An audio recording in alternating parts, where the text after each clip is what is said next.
இயேசுவுக்கு புகழ், இயேசுவுக்கு நன்றி, மரியே வாழ்க. இந்த கெபி முதல்ல புதுப்பிக்கப்பட்டு 2024 செப்டம்பர் 15ஆம் தேதி ஆசீர்வதிக்கப்பட்டு திருப்பலி நடந்தபோது நான் மாதாட்ட வேண்டிக்கிட்டேன், 7 மாதம் நான் தொடர்ந்து திருப்பலியில் என்னுடைய கருத்துக்களை வைப்பேன், நீங்கள் கண்டிப்பாக எனக்கு கொடுக்கணும், அதுக்கப்புறம் நான் உங்களுக்கு சாட்சி சொல்லுவேன், இதே பீடத்தில் அப்படின்னு சொல்லியிருந்தேன். அதே போல் நிறைய விண்ணப்பங்கள் எனக்கு மாதமாக ஆசீர்வச்சு கொடுத்தாங்க. ஆனால் நான் 2 காரியத்துக்கு தான் நான் சாட்சி சொல்கிறேன் வேண்டியிருந்தேன். அந்த 2 காரியத்தில் ஒன்று, என்னோட உடன் பிறந்தவர் ஒரு அருள் தந்தை, அவருடைய கருத்துக்காக நான் வேண்டியிருந்தேன்.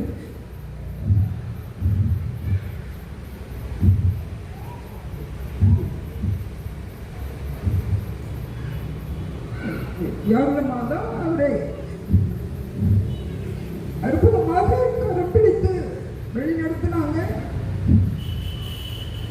அதுக்கு நான் நன்றியா சொல்றேன். அவருடைய தேவைகளை சந்திச்சாங்க, அவருடைய கருத்துக்களை ஆசீர்வதிச்சாங்க. அவரோடு பயணிச்சு அவர்களை வழிநடத்தின கிருபைக்கு யாருக்கு நான் சாட்சியாக நன்றி செலுத்தின இந்த நேரத்தில். 2வது, எனது மகன் திருமணமாகி குழந்தை இல்லாமல் இருந்தது. அதற்கும் நான் வேண்டிக்கிட்டே இருந்தேன். 7 மாதம் திருப்பணி முடிஞ்சிச்சு. அதுக்கப்புறம் ஃபாதர் சொன்னபடி 7 நாட்கள் மெழுகுவத்தி ஏற்றி நீங்கள் ஜெபிச்சா கிடைக்குன்னு சொல்லியிருக்காங்க. அப்படியாக நான் 7 நாளும் இங்கே வந்து மாதா கிட்ட நின்று நான் வேண்டும் சொன்னேன். மாதாவே, நான் டாக்டர் யார்கிட்டையும் என் பொண்ணு கூட்டிகிட்டு போக மாட்டேன், நீங்கள் உங்கள் பையன்கிட்ட ஏசப்பட்ட பேசி என் பிள்ளைக்கு நீங்கள் குழந்தை கொடுத்தே ஆகணும். நீங்கள் குழந்தை கொடுத்துட்டு உடனே நாங்கள் வீட்டில் கன்ஃபார்ம் பண்ணிட்டு தான் நான் டாக்டர்கிட்ட அவளை கூட்டிகிட்டு போவேன் அப்படின்னு நான் 7 நாள் நான் மாதாட்ட நின்று அழுது வேண்டினேன். நான் வேண்டி 7 நாள் கழித்து அவளுக்கு வீட்டில் நாங்கள் கன்ஃபார்ம் பண்ணோம். அதுக்கப்புறம் தான் நாங்கள் டாக்டர்கிட்ட கூட்டிகிட்டு போனோம். இப்போ அவள் கன்சீவாக இருக்கிறது. மாதாவுக்கு நன்றி. நான் 2த்தையும் நான் சாட்சியாக மகிழ்ச்சியாக சொல்கிறேன். இயேசுவுக்கு புகழ், இயேசுவுக்கு நன்றி, வியாகுல தாய்க்கு நன்றி, மரியே வாழ்க. Praise the Lord. Hallelujah. இயேசுவுக்கு புகழ், இயேசுவுக்கு நன்றி. சத்தமா சொல்லுங்க, மரியே வாழ்க. Okay, very good. அடுத்ததா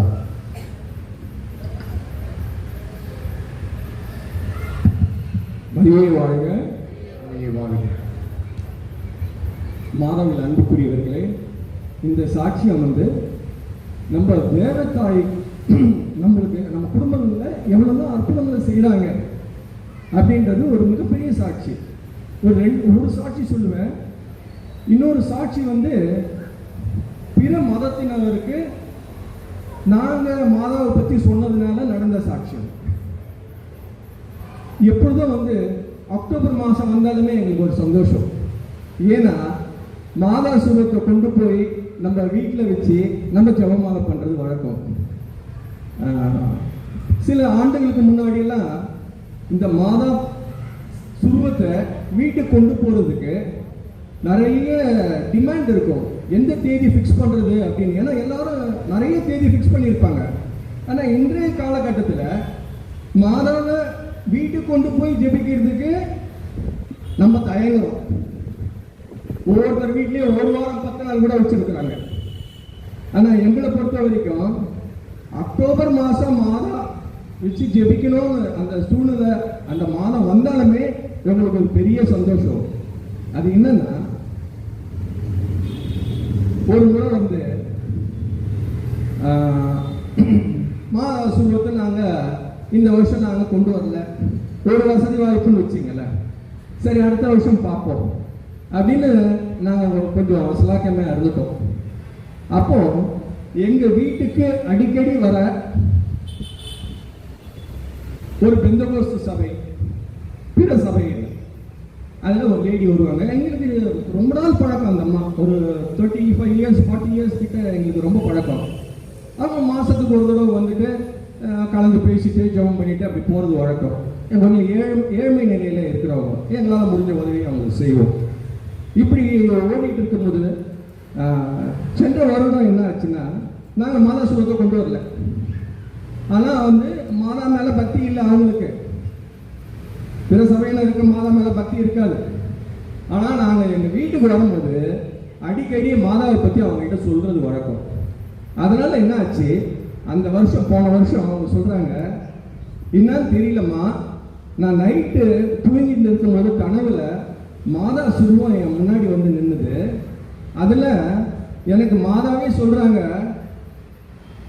நீங்கள் அடிக்கடி ஒரு வீட்டுக்கு போவீங்களே, அந்த வீட்டில் உள்ளவங்க மாதா சுருவம் கொண்டு வந்து ஜெபிப்பாங்களாமே, இந்த வருஷம் கொண்டு வரலையே, அதை கொஞ்சம் ஞாபகப்படுத்துங்க அப்படின்னு சொல்லி கனவு மூலியமா மாதா அவங்ககிட்ட பேசுறாங்க. யார்கிட்ட? மாதாவை பற்றி நம்பிக்கை இல்லாதவங்ககிட்ட பேசுகிறாங்க.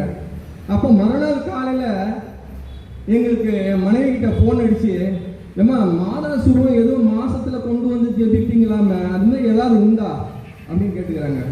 ஐயோ ஆமாம்மா,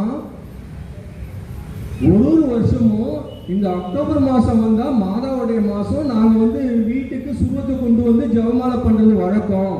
அப்போ இந்த மாதம் பண்ணலையா நீங்கள், இந்த வருஷம் பண்ணலையா அப்படின்னு கேட்டாங்க. ஆமாம்மா, சில சூழ்நிலைகளை நாங்கள் வந்து பண்ணலை அப்படின்னு. முதல்ல செய்யுங்க அப்படின்னு அவங்க சொன்னாங்க. நாங்கள் உடனே வந்து எங்களுக்கு அன்பிய ஒருங்கிணைப்பாளர் மிஸ்டர் வில்சன் இருக்கார், அவர்கிட்ட சொன்னோம், வில்சன் நாளை மறுநாள் எங்கள் வீட்டுக்கு மாதா சுருவம் வரணும், நீங்கள் கொஞ்சம் அரேஞ்ச் பண்ணுங்க. சரி எடுத்துங்க அப்படின்னு சொன்னார். மாதா சுருவத்தை வச்சு ஜெபிச்சோம். ஜெபிச்ச பிறகு ஆண்டவர் மாதா வழியா எங்களுக்கு ஒரு பெரிய அற்புதம் நடந்தது. அது என்னன்னா, மாதா வந்து சொல்றாங்க, எங்கள் வீட்டில் ஒய்ஃபு கிட்ட 2 நாளில் வந்து மாதா சுருவம் வந்து வேற ஒருத்தர் வீட்டுக்கு போகிறதா வில்சன் சொல்லியிருக்காரு. அதனால நீ இன்னைக்கே என்கிட்ட உன்னுடைய வேண்டுதலை என்கிட்ட சொல்லு, நான் நிறைவேற்றிட்டு தான் இந்த வீட்டை விட்டு புறப்பட்டு போவேன் அப்படின்னு சொல்லியிருக்காங்க. இது அவங்க வந்து அந்த ப்ரெசன்ஸ் ஆஃப் மைண்ட் அவங்களுக்கு வந்து அந்த தாட்டு ஒரு இம்பார்ட்டன்ஸாக கொடுக்கல. அவங்க திரும்ப மறுநாள் இன்னைக்கு ஈவினிங் போகிறாங்க, மறுநாள் காலையிலேருந்து மாதா திரும்ப அந்த தாட்டை கொடுத்துக்கிட்டே இருக்கிறாங்க. ஜெபம் பண்ண உனக்கு சில ஆசீர்வாதத்தை நான் கொடுத்துட்டு போகிறதுக்கு இருக்கிறேன், நீ ஜெபிக்காமல் இருக்கிற, ஜெபமாலை பண்ணாமல் இருக்கிற அப்படின்னு தாட்டை கொடுத்தோனையும், ஏங்க இது மாதிரி எனக்கு தாட்டு வந்துகிட்டே இருக்குது, மாதா கிட்ட ஜெபமாலை பண்ணணும்னு நான் பண்ண போகிறேன், நீங்கள் என்ன பண்ணுறீங்க? நாங்கள் ரொம்ப நாளாக பிளான் பண்ணியிருந்தோம், நாங்கள் வந்து ஒரு இடம் வாங்கிறதுக்காக பிளான் பண்ணியிருக்கிறேன், அதை நான் எதையாச்சும் போய் பார்த்துட்டு வரோம், நானே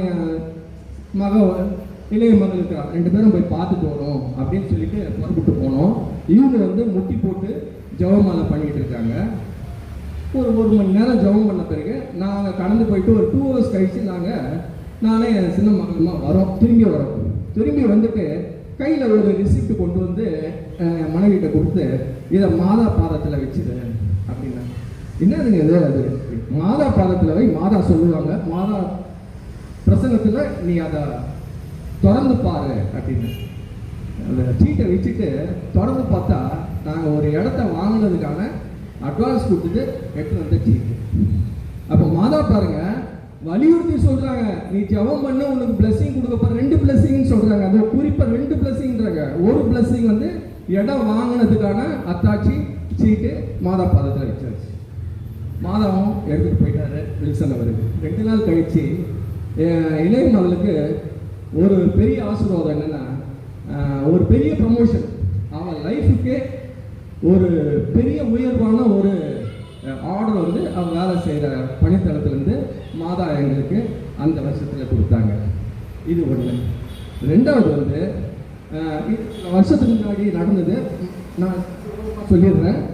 வெளியில் நீங்கள் பார்த்துருப்பீங்க, மரிய வாழ்க இந்த போர்டு போட்டிருப்போம் இல்லையா, LED பல்பில்.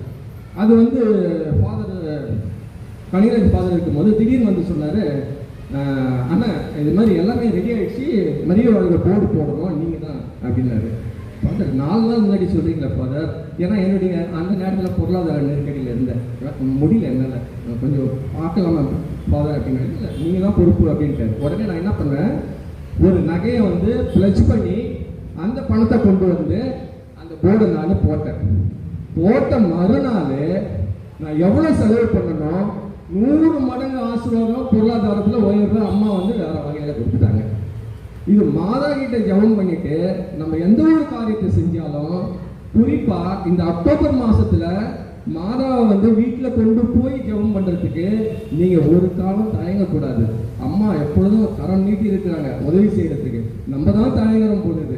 ஆகவே இந்த சாட்சியத்தை எனக்கு கொடுத்த வாய்ப்புக்காக ஃபாதருக்கு நன்றி சொல்லி, நீங்கள் மாதாவை பக்தியில் நீங்கள் உபயோகப்படுத்திங்க, விடாத கைப்பற்றிருக்கீங்க அவங்களோட ஆசீர்வாதத்தை. இந்த நான் வேற ஒரு பெந்தகோஸ்ட் ப்ராட்டஸ்டன்ட் சொன்னேன் இல்லையா, அந்த அம்மா வந்து நாங்கள் சொல்லி சொல்லி சொல்லி இப்போ வேளாங்கண்ணி கோயிலுக்கு போக ஆரம்பிச்சுட்டாங்க. இது எப்படி இருக்கு பாருங்க. மாதாவுக்கு புகழ், மாதாவுக்கு நன்றி, மரியே வாழ்க.